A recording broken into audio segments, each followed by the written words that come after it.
discuss is Republican Congressman Ryan Zinke from the great state of Montana. He is a former Navy SEAL commander, the first Navy SEAL ever elected to the House, and he's the chair of the House Foreign Affairs Committee's Foreign Military Sales Task Force. Congressman, welcome. Thank you so much for your service to this nation. Great to be with you. And I heard your monologue, and I can tell you, you are spot on. I mean, their hatred for Trump surpasses the love of country. But you look at the three core reasons why it was important to take out Iran's influence. Number one, they cannot have a nuclear weapon. Two, they can't have nuclear material, and they can't have an arsenal of destruction. And President Trump, to date, has been successful in eliminating the first echelon of political, the second echelon of military leadership. He has demolished their Navy, and the straits are open, and as you point out, gas is down. And the best part about gases in oil is we want that band probably between 65 and 75. I think that's where the companies are making money, the economy thrives, and we're really, really close to that right now. When do you think the cost of gas is going to go down at the pump for American consumers? Well, it won't take very long, and I do think we'll get back to a band somewhere between 65 and 75. That's kind of the sweet spot, no intended pun, but that's a sweet spot of crude. We're awful close, we're at 83, but a lot of it is stability, but a lesson learned. You remember in COVID, all of a sudden the supply chain became the talk of the town. Everyone's talking about our vulnerabilities. Well, the Straits is 30 miles width, and the channel's only a couple miles. And look, if Iran had a nuclear weapon, they could hold us hostage. Not only us, but globally. You see what happened when we had a conflict? Is it prices skyrocketed over 100? But, not having a nuclear weapon and not having an arsenal of destruction, I think will stabilize that. But lesson learned, don't take all your energy component from the Middle East, diversify your energy component. And fortunately for the United States of America, we have a lot of natural gas. And lastly, when I came in as secretary, we were 8.3 million barrels a day and declining. After 2 years, we were 12.5 million barrels and rising. And what would occur if America didn't unleash their energy power? We would be held hostage like Korea or China. So it's a good thing President Trump said, you know what, we're going to be energy independent, energy dominant in some areas, and not be held hostage by a country. Now, Axios is reporting that there's some talk of a deal that in exchange for about $20 billion of, here you have it, sanctions relief on Iran, that they will hand over the enriched uranium to us. Do you have anything to tell us about this? Do you think that this is likely to happen, and would you support it?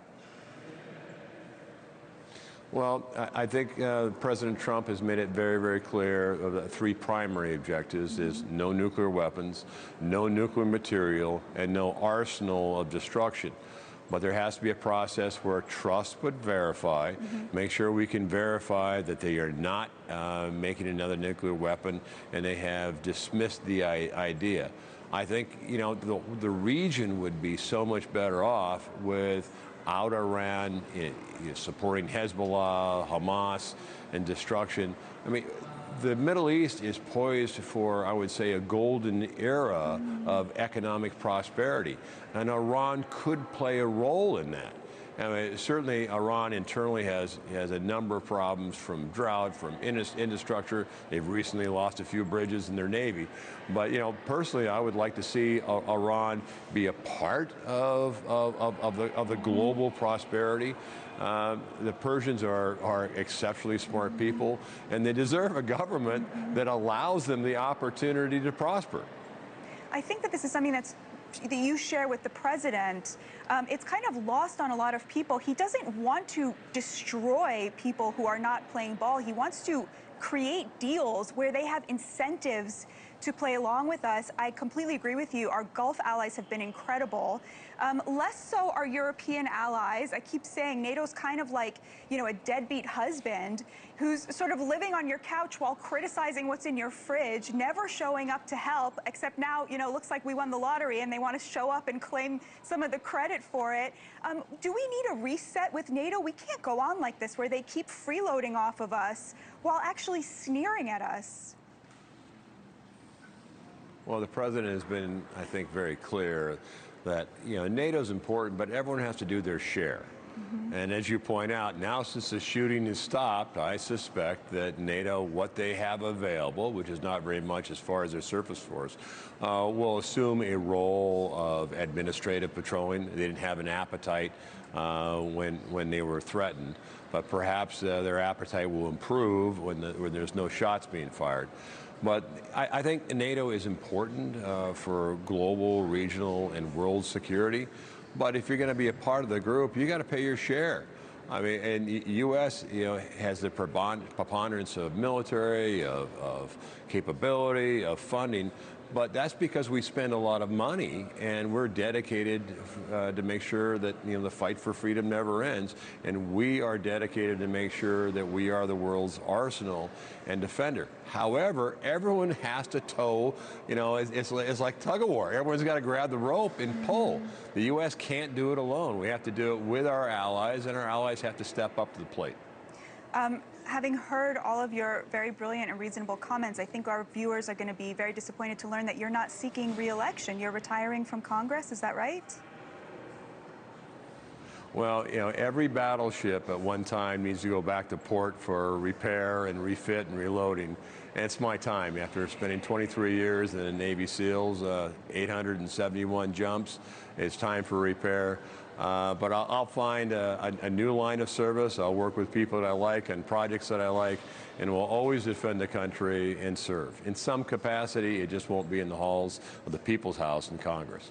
It's very disappointing to me personally, but I think also probably to the president. Looking at the midterms, it's going to be tough for the GOP. You're one of 30 Congress people who are retiring. You perhaps have the best excuse, as you pointed out. It's due to the service that you've already provided. What do you think the midterms are going to look like for the GOP? Well, you look at historically when a president's in power, the Congress change hands, but you can't take past history with President Donald J. Trump and predict the future. We have to earn every yard, but I think the House will hold. I think Virginia is an issue with that gerrymandering so blatant. But look, what has to happen, I think, are three things. One is the economy has to feel better. And economy feeling better is subjective. How you feel might be different than I. But overall, Americans have to feel the economy is better. And the interest rates have to go down. That means we have to look at our spending. Generally, that 10-year yield, I would say a litmus test for how the report card, how we're doing. But, when interest rates are elevated, that means homes are oftentimes just out of the reach, or your car payment's more expensive. And energy costs have to go down. And we're seeing now energy costs, going down to what I think is an optimal band, somewhere between 65 and 75, where we can invest in energy for the future, but also make sure that the price of the pump isn't accelerating, $3 or $4 or $5, $6. It should be around $2.25, $2.50. That's a good price point for petroleum. But I think those three things we're looking at now, it's culminating in, and by summer, if people are feeling better, I think the fall's too late. We'll have a good summer here. It'll be peace. And if the president can fix Ukraine, he can fix the Middle East, and once again rekindle a competitive but not adversarial relationship with China, I think the Republicans will hold. And I got to ask you, beyond 2026, 2028, things are heating up on the GOP side. The president apparently has taken to polling everyone he meets. Who do they prefer, J.D. Vance or Marco Rubio? Since you're retiring, I'm hoping you're not going to say to me, well, both of them will be great. Do you have a preference one way or the other about who the GOP nominee will be? Well, you know, it reminds me of President Trump with The Apprentice. You have two very, very talented individuals, and the president, I think, is testing them both, and thus far, they're straight A's on both of them. But ultimately, I think the president's endorsement, quite frankly, will decide. But the good thing is, look at the choices. We have two incredibly talented individuals. I've known them both. I know Rubio a little better. You know, and when we came in, he just knocked it out of the park. And he's also paid attention to South America and Latin America. He speaks fluent Spanish, and that makes a difference, what I say, in our relationship in the Western Hemisphere. And of course, J.D. Vance is extraordinarily bright. He looks like Abe Lincoln sometimes. So I'm really happy with the choices. And maybe they'll decide to flip a coin and get together and maybe be 1-2 in the ticket. Congressman Zinke, God bless and protect you. Thank you for your service to this nation, and thank you for joining us. And you. God bless.